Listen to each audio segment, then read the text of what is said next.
All right, Yahoo Fantasy Baseball Week 9 action in the Tucson Toros League. We're going to focus on Otis and the Drunks taking on Greek Thunder in Week 9 action. This one, not really an upset anymore. You really can't call it that, but Greek Thunder fell to Otis and the Drunks 7-3 in favor of Otis. Otis is definitely starting to show flashes of greatness and climb out of the hole that the early season left that team in. Otis is now 45, 41, and 4 above 500, while Greek Thunder is 51, 36, and 3. Still definitely a powerhouse in the league, but a disappointing loss for Greek nonetheless. Otis has now won 3 of the last 4 weeks and has climbed back above 500 and definitely amongst the top teams in the league now. Greek Thunder has now lost 2 straight after winning 10-0 in Week 7, hasn't won since. Otis did not have any highs or lows for the season this week, but had a solid offensive performance across the board, had the first saves recorded since Week 5, and returned to the horrible ERA and WHIP stats that we've talked about so much for Otis in previous weeks. Greek set a season low in homers this week, had the lowest homers, average, and strikeout output in back-to-back weeks, so 2 weeks of struggling for Greek Thunder has led to some difficulties in the standings. On offense, Otis swept all 5 categories. The battles weren't even close.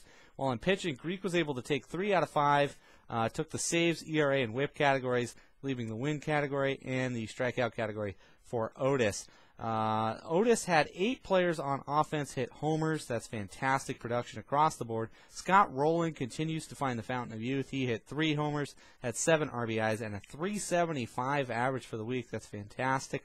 12 players had at least a run. Rajai Davis had 6 runs himself to go 3 stolen bases. 3 players for Otis had at least 2 stolen bases as well. So great stolen base production. Great team running around the base pass. 11 players had at least an RBI. 7 of those players had 3 or more. Delman Young led the way. He had 9 RBIs on his own this week. 8 players hit over 300 for Otis. So just an offensive juggernaut this week was Otis. Unfortunately, though, Jorge Posada did not really contribute to that. He only hit 167 after returning from injury, so Posada's not quite back up to speed yet. Greek Thunder continued to struggle. As we mentioned last week, he struggled. This week struggled again. 3 players hit homers. 6 players hit under 200. Chris Young had 3 stolen bases, but the rest of the team only had 1. On the mound, Otis got more work from more pitchers, basically took the wins and strikeouts categories on those facts alone.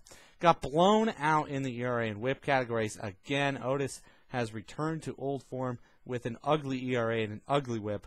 Mark Burley had a 12.96 ERA for the week and a 2.88 WHIP. That's terrible. Nick Blackburn, also terrible, even worse than Burley, had a 14.21 ERA and a 3.32 WHIP for the week. Hizunori Takahashi added a 10.61 ERA. So ERA and WHIP is just an absolute disaster for Otis, almost week in and week out. Started to show some signs of improvement the last few weeks, but looks like the regression has occurred. The big surprise, though, for Otis and the Drunks is Dontrell Willis. Willis was actually cut by the Tigers and then dealt to the D-backs. The D-backs got him right in their starting rotation. Willis picked up a victory and didn't give up a run.